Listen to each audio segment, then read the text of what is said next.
Salut mon frère, j'espère que tu vas bien. Tu l'as remarqué, la rétention séminale, la confiance en soi, la confiance en quelqu'un et également l'aura, ça se construit doucement, doucement, petit à petit, jour après jour et tu peux perdre tout en une fois. Tu sais un petit peu lorsque tu discutes, tu parles, tu manques de barrières avec les gens, tu remarques qu'ils prennent des aises et ils commencent à se foutre de ta gueule. Aujourd'hui maintenant, tu es un nouveau riche, tu as les couilles pleines, tu as beaucoup d'énergie. De ce fait, tu dois faire attention. Je vais t'expliquer aujourd'hui comment tu vas conserver cette chose invisible, bizarre, non palpable en réalité, mais qui te protège. Et lorsque tu protèges ce qui te protège et que tu restes intouchable, automatiquement tu deviens difficile à atteindre et on augmente le respect et on fait attention à ce qu'on dit, à comment on communique et à comment on interagit avec toi. Salut les gars, j'espère que vous allez bien. Alors comme vous l'avez remarqué, les gens pensent que lorsqu'ils auront beaucoup d'argent, ils auront plus de problèmes. Lorsqu'ils ont beaucoup d'énergie, ils auront plus de problèmes. Lorsqu'ils auront beaucoup d'attention, attraction féminine, ils auront plus de problèmes. Non, tu auras de nouveaux problèmes. Des problèmes beaucoup plus complexes parce qu'il y a plus de pression, avec plus d'énergie et avec plus de pouvoir, on a plus donc de responsabilité. Donc, on va en parler en quelques points et dis-moi en commentaire si tu as déjà remarqué que tu faisais ce genre d'erreur et tu vas voir que les gens ont autant de respect pour toi que tu en as pour toi. Mais lorsque tu laisses une faille passer, le manque de respect est encore plus grand parce que justement, tu as beaucoup plus d'énergie. Première chose qu'il faut comprendre, c'est que ton aura, en fait, c'est quelque chose qui est lié à tout ce qui est non-verbal, tout ce qui est communication par le subconscient. Donc, le conscient, c'est la tête, le subconscient, c'est tout ce qui est en dessous de la tête. Et en fait, ça va parler par rapport à tout ce qui est parole, en fait, même si tu le dis et que ça fait partie de ta tête, mais comment tu t'exprimes, le wesh wesh, ouais, vas-y, en mode, ouais, t'as compris, ouais, vas-y, gros, genre, tout ça là, ça bouffe ton aura en réalité. En fait, tu vas voir que le non-verbal est tout simplement la communication de ton énergie sexuelle. Le non-verbal est la communication de ton énergie sexuelle. Le verbal est ce que tu voudrais être, le non-verbal est ce que tu es réellement. Et lorsque les deux sont très très proches, ça crée du charisme. Donc l'aura, en fait, c'est encore autre chose. Et dans les discussions, dans la façon dont tu t'exprimes, c'est quelque chose en fait qui n'est pas palpable. Ok? Autre exemple, la vibration que tu as dans la voix fait que lorsque tu dis quelque chose, on se dit ce gars-là essaie de quoi il parle, ou bien il raconte de la merde. C'est pas quelque chose que la personne pourrait dire, ok, je sais exactement, c'est par rapport à ça qu'il a dit à tel moment. Non, il y a un truc que tu ne comprends pas qui fait que tu préfères tel vendeur que tel vendeur, tu préfères tel gars ou tel gars. Mais ça passe tout simplement par la vibration qu'il y a dans cette voix. Donc la vibration, c'est quelque chose qu'il a dite, mais qu'il n'a pas dite, mais qui fait partie de cela. L'aura, c'est quelque chose qu'il a été sans l'être, mais c'est là. Donc on va parler de ça en quelques points et vous dire que toutes ces choses-là, en fait, la régularité, le fait de faire des vidéos, le fait de progresser, c'est tout simplement masterclass, nutrition, complémentation, rester avec les mêmes choses, ok? C'est ça qui fait que tu vas tout simplement accumuler de l'énergie avec les mêmes principes. Donc, on a toujours du cash qui entre, de l'énergie, de la semence, du sperme, mais on a toujours les mêmes habitudes. Si tu reçois beaucoup, tu mets 10% de côté. Si tu reçois peu, tu mets 10% de côté. Si tu es aigri, tu fais les mêmes choses. Si tu n'as pas envie, tu fais les mêmes choses. Si tu as des flatlines, tu fais les mêmes choses. Donc, à partir de là, tu comprends que la plupart des personnes qui vont comprendre cette vidéo sont des personnes justement qui se retiennent depuis très très longtemps et qui sont extrêmement stables. Lorsque tu es stable, tu peux voir les choses, les mécanismes et les gens qui ne le sont pas. Premier point. L'aura, en fait, c'est la barrière qui te protège du manque de respect, de la familiarité et des questions dérangeantes. Tu vas remarquer que certaines personnes dans ta famille ne te posent pas de questions dérangeantes lorsque tu es sérieux, lorsque tu retiens ton énergie, lorsque tu progresses. On va te dire, alors, et les enfants, ça fait longtemps là. Un exemple, si tu es une fille, on va te dire, mais tu as fini une vieille fille, ou bien on va te raconter des conneries. Ça, c'est le genre de familiarité que toi, tu as laissé faire. Lorsque ces personnes-là te posent ce genre de questions, directement tu les sèches, directement tu leur fais honte, directement tu leur montres que tu ne peux pas aller là et tu n'auras pas à le faire deux fois.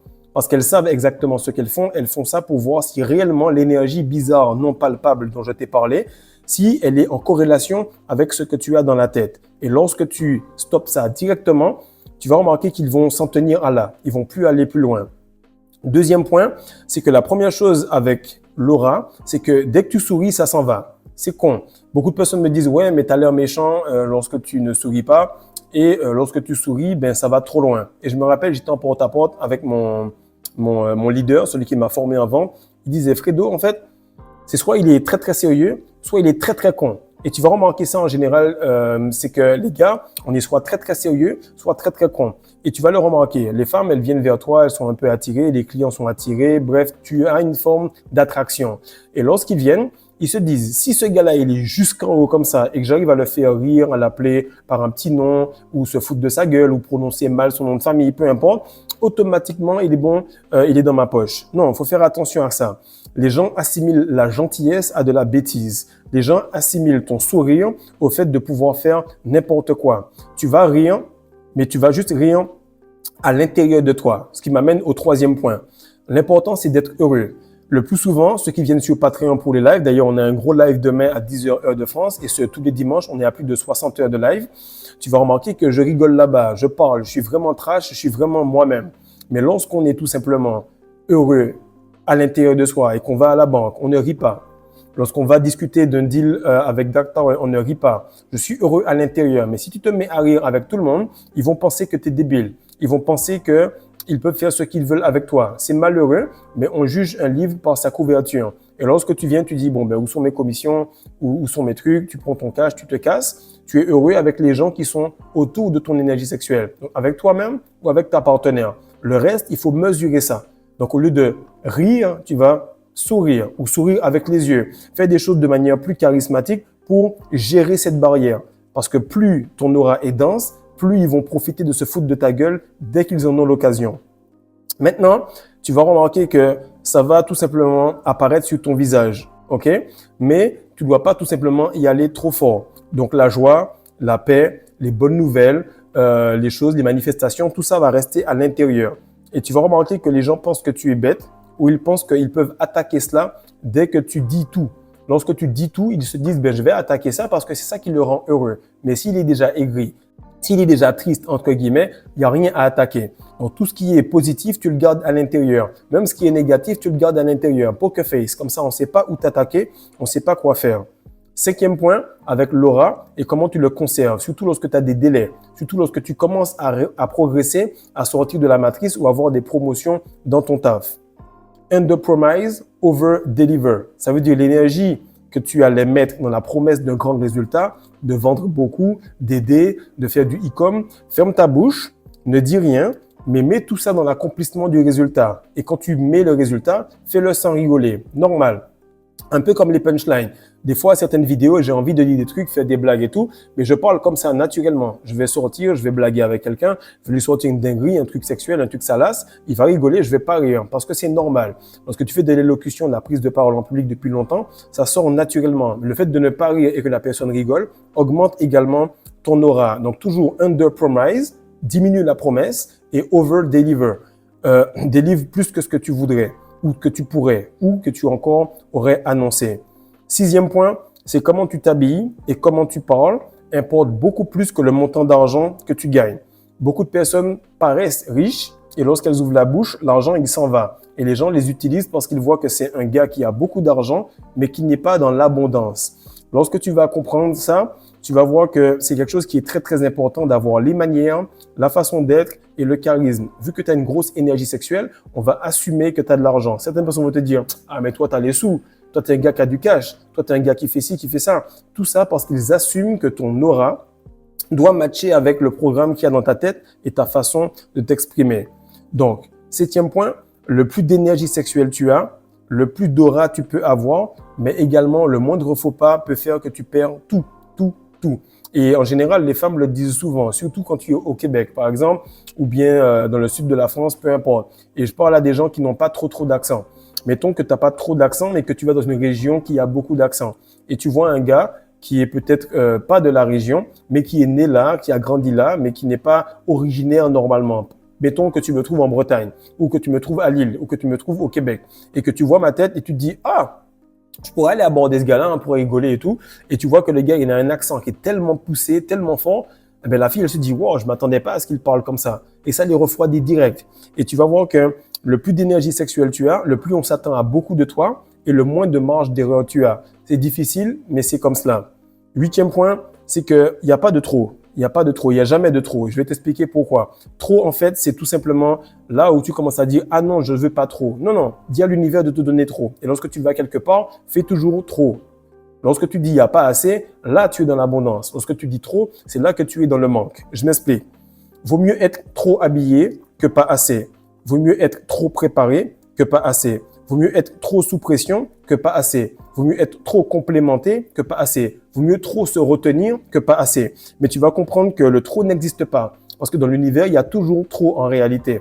Et la version de toi, elle ne dit jamais qu'il y a trop. D'ailleurs, la version de toi revient dans le pouvoir comme une femme. La femme ne te dit jamais qu'il y a trop parce qu'elle est hypergame et qu'il n'y a jamais trop. Parce que dans son utérus, il y a l'univers. Dans sa tête, il y a l'univers. Il faut que tu te retiennes jusqu'à ce que tu aies assez d'énergie pour matcher avec elle et qu'elle-même aussi puisse voir que tu comprennes à quel point il n'y a jamais trop. 9e point, c'est que la confiance et l'aura, c'est que c'est une fois perdu, c'est perdu pour toujours ou en tout cas, c'est très difficile à récupérer. On va pas argumenter cela, on va continuer parce que c'est un point qui est logique. Une fois que tu as perdu la confiance de quelqu'un, son aura ou encore une image ou une caractéristique élevée de cette personne, automatiquement, c'est difficile de récupérer cela. 10e et dernier point, comme je l'ai dit au début, c'est que l'aura se bâtit en privé et se récolte en public. Tout ce que tu vois sur les vidéos, c'est tout simplement la pointe de l'iceberg. Mais en dessous de ça, il y a la masterclass des secrets de la rétention séminale. Par-dessus cela, il y a ensuite le nutrition alpha, manger pour dominer. Ensuite, il y a tout simplement le 1 meal a day que je fais depuis longtemps. Après, il y a tout simplement la lecture, les livres, les habitudes, il y a le Patreon. Bref, il y a en mettant tous les bracelets maintenant en cuivre. Et tout ça, ce sont des choses qui vont être là pour qu'en public, tu vois une vidéo de 10 à 12 minutes, mais en réalité, il y a tout un mécanisme, tout un écosystème derrière pour que ça puisse donner cette aura. Donc, comprends que les gens qui ont foulé cette terre et qui ont une aura extraterrestre quasiment sont des personnes qui font juste de l'extra un peu tous les jours. Ils le font en privé, même quand personne ne les regarde. Ça me rappelle une phrase de Damien Lillard. Si tu veux performer avec aura devant des milliers de personnes, performe avec sérieux et diligence lorsqu'il n'y a personne. Donc partage ça mon frère, like, abonne-toi et surtout fais en sorte de te dire chaque jour que je me retiens, je gagne en aura, mais chaque jour que je me retiens, je perds en capacité à faire ce que je veux. Parce que le plus tu as d'énergie, le moins tu as de marge d'erreur. Peace.